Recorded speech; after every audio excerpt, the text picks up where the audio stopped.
ഇവളാണ് എൻ്റെ പ്രിയപ്പെട്ട ഉണ്ണൂലിക്കുട്ടി. അവളുടെ പേര് ഉണ്ണൂലി എന്നാണ്. നല്ല സുന്ദരി കോതയാണ് അവള്. ഇപ്പം ഞാൻ കൈ കൊണ്ട് തൊട്ടാലൊക്കെ അവിടെ തന്നെ ഇരിക്കും. ഭയങ്കര സ്നേഹമുണ്ട്. ഇപ്പം അടുപ്പുണ്ട്. സാധാരണ മുയലുകളൊന്നും നമ്മൾ തൊടുമ്പോൾ ഓടിപ്പോവുക പതിവ്. ചെറിയൊരു ഭയമുണ്ട്, എന്നാലും ഉണ്ണൂലി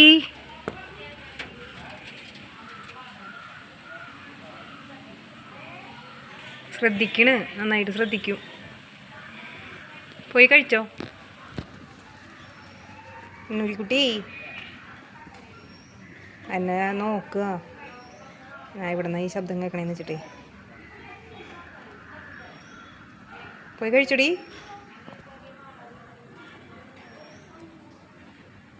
നല്ല ക്യൂട്ടാ കാണാൻ. മുയലുകളെ നമ്മൾ എന്താ പറയുക, അവർ ഭയങ്കര ഒരു സോഫ്റ്റായിട്ടുള്ള മൃഗങ്ങളല്ലേ. പഞ്ഞിക്കെട്ട് പോലത്തെ ശരീരവും, കണ്ണാണെങ്കിൽ ചുവപ്പ് കളറായിട്ടുള്ള കൃഷ്ണമണി, ചെവിയൊക്കെ കാണാൻ നല്ല രസമാണ്. ഇണക്കം എന്ന് പറയണത് അങ്ങനെ പെട്ടെന്ന് മുയലുകൾ ഇണങ്ങാറില്ല. ഞാൻ ഇവളെ കൊണ്ടുവരുന്ന സമയത്ത് ഇവളുടെ ചെവി ഒരു സ്വല്പം ചെരിവുണ്ടായിരുന്നു. അപ്പോൾ ഞാനങ്ങനെ മനസ്സിൽ വിചാരിക്കും എന്തുകൊണ്ടാണ് ഈ ചെവി ഇങ്ങനെ ചെരിഞ്ഞ് നിൽക്കണേന്ന്. ഇപ്പോൾ പക്ഷേ ശരിക്കും കറക്റ്റ് സ്ട്രെയിറ്റ് ആയിട്ട് വന്നു കേട്ടോ. നോക്കുക, ഫുഡ് കഴിക്കാനുള്ള ഒരു ക്യാബേജിൻ്റെ തോല് കൊടുക്കും ഒരു ദിവസം ചോറ് കൊടുക്കുകയാണെങ്കിൽ ഒരു ദിവസം ക്യാരറ്റ് കൊടുക്കും. ഇന്നിപ്പോൾ ക്യാബേജിൻ്റെ തോല കൊടുക്കണം. ഉണ്ണൂലിക്കുട്ടിക്ക് നല്ല ഇഷ്ടമുള്ള ഫുഡാണ് ക്യാബേജിൻ്റെ തോല്. നമുക്ക് മൃഗങ്ങൾ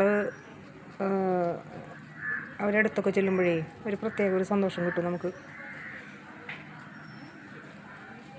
ഇനി ഇവൾക്കൊരു കൂട്ടുകാരനെയും കൂടി കണ്ടെത്തണം. കിട്ടിയിട്ട് വേണം ഇവളുടെ അടുത്ത് കൊണ്ടുവന്ന് ഇടാൻ. ഇതാണ് എൻ്റെ ഉണ്ണൂലിയുടെ വിശേഷം.